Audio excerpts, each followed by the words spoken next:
Hi, I'm Efrain Banga. So excited po ako ngayong araw na to kasi meron akong papakilala sa inyo guys. So ito, grabe, millennial to, 21 years old. Siyempre, papakilala ko na rin si Sir Yavis Cortez. So bakit ko siya interview? Kasi alam naman natin sa panahon ngayon, yung mga kabataan, kumbaga yung oras nila, mas inuubos nila sa mga gaming, sa mga pagbabarkada. Pero guys, itong tao na to, imagine nyo 21 years old, pero business-minded na. Diba? So, ano ba ang nagano sa inyo, folks? Interview nga kita. Ano yung nag-open sa'yo ng isipan mo para maging involved ka sa mga negosyo? Ano ba yung mga negosyo na ginagawa ngayon?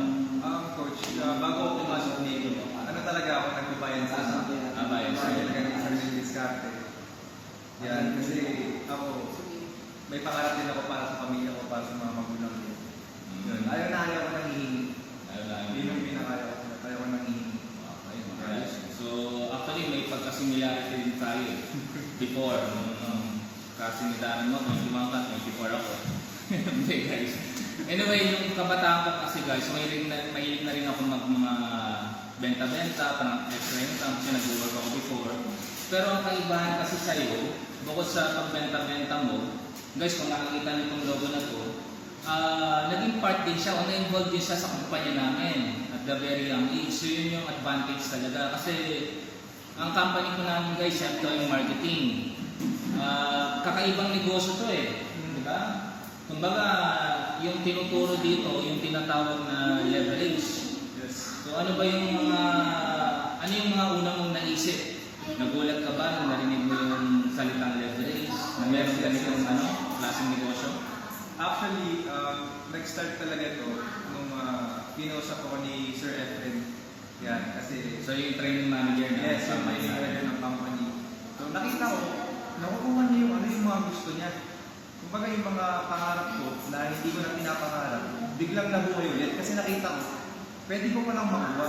Possible siya. Possible. Oo, kasi nga, nakita ko Sir Efren. Ano bang ginagawa niya ito? Hindi siya basta, hindi lang siya benta-benta Kumbaga, nagtatrain siya, ganyan. Tapos, nung inopen niya ka sa akin yung ganitong klaseng negosyo, kinuwento niya kung paano siya nag-start. So yun, inspiring talaga. Very inspiring. So, pwede ba natin malaman kung ano yung mga pangarap na, yung ilan na sa mga pangarap na nakuha ni Sir Efren na nasaksihan mo? Pangarap? Oo, di ba? Nakita ko? Oo. Siyempre, bahay niya. Bahay, di ba? Tapos, Tapos silang din yung sasakay ni Sir Efren, di ba? So ano naman yung, di ba negosyo na yung ginagawa natin before, nagbabayad cellphone ako dati ng cellphone, mga small time gadgets, ikaw, nagbebenta ka rin. Meron din, cellphone din. Di ba, negosyo yan. Itong F2 marketing, ito guys, nakikita nyo, negosyo rin. So para doon sa mga kabataan, ano ba yung difference ng ginagawa natin na racket-racket, di ba, negosyo na rin yun. So ano yung difference nito sa kumpanya natin na F2 marketing? Actually, dito sa F2N kasi, meron na tawag na distributor. Kapag nagpa-member tayo, magiging distributor tayo. Pero merong tatlong klaseng distributor. Yes. Number one, yung user. User. Oo, makakatipid ka kasi healthy yung products Pangalawa, yung direct selling. Direct seller. Oo, kagaya ginagawa natin. Yung benta-benta, ganyan, kikita ka. Pero traditional pa rin, work hard pa rin. Pero ito yung the best na system ng F2N. Yung number 3. Oo, yung number 3. Guys, pakinggan ito, number 3. Oo, number 3. Oo. Ito yung builder. Builder. Ito yung leverage. Mm. Oo, yung pinaparami mo sarili mo. Hindi siya about selling Kumbaga, magbibuild ka ng grupo mo, magbibuild ka ng team mo. As a family, ikaw yung mag-guide sa kanila. Oo, hindi lang siya mag-isa na kumikita. Hindi lang ako mag-isang kikita. Ikaw, builder ka, di ba? Pati yung mga nasa loob ng team mo, ng family mo, sama-sama kayong umangat at nakukuha yung pangarap. So, ibig sabihin, the more na tutulungan mo ibang tao, Yes. the more naangat ka. Tama. So, grabe, ang ganda na ganyan sa sistema, no? So, dito naman, madali ba? Madali. Kumpara mo sa mga ginagawa, buy and sell, guys, para mag-specific tayo. Siyempre ako, naranasan ko rin. Ang problema naman kasi sa buy and sell, marami akong kakompetensya. Kumbaga, instead na matulungan ko sila na pares kami makabenta, nagiging kalaban ko pa. Pero dito kasi, yung partner mo or sa organization mo na nagbebenta ng katulad mo, hindi mo sila kompetensya, di ba? Yes, yes, yes. Kumbaga, igagay mo pa sila, tutulungan mo pa sila para mas malaking kikitain nila, mas malaki na kikitain mo. Oo, so in short guys, yung sistema dito sa FTM marketing, para mas maintindihan nyo, tulungan system. Okay, tama ba? Oo, tama.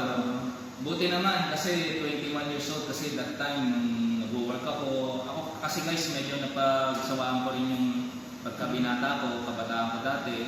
Siyempre hindi naman maiwasan yung gimmick-gimmick, iinom ka, mababarkada ka. Pero naisip ko kung siguro dumating lang ang F2N marketing nung 21 years old ako, siguro mas grabe yung success na nakuha ko ngayon. Kaya anong may papayo niyo sa mga same age mo, sa mga makakapanood nito?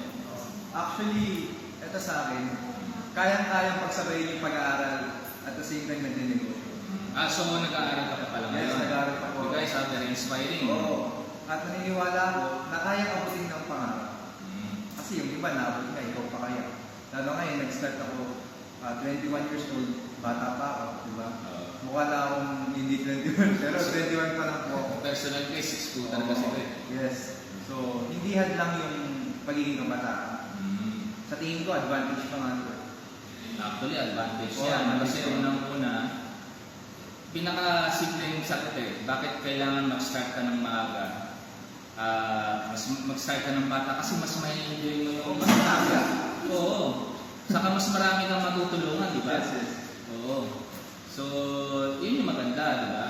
Yung iba kasi, sinasabi nila mga kabataan ngayon, marami pa akong time, hindi ko kailangan yan, di ba? Narinig mo naman yung mga gano'n? Oo, ganun din ako. Nakakausap ko, di ba? Ganun din ako dati. Kumbaga, saka na yan, after 10 years, di ba? Parang, kung kailan ka na-start na maging matanda, doon ma-realize na 10 years, ang dami ko na sinayang na panahon. What if, kung sumabay ka? Yeah. Siguro, multi-millionaire ka na dito, guys. So, congratulations, Sir Jobs, at maraming salamat sa interview na to. At doon sa mga makakapanood, sana maging inspiration to sa inyo.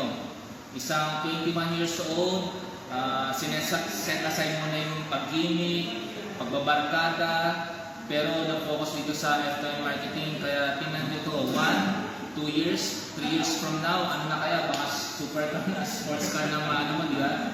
Anyway, so maraming salamat guys. Okay, FTM marketing, Efrain Banga, 2-star director, first Spartan awardee, at yung aspiring na millennial millionaire, si Sir Jan. Alright, maraming salamat!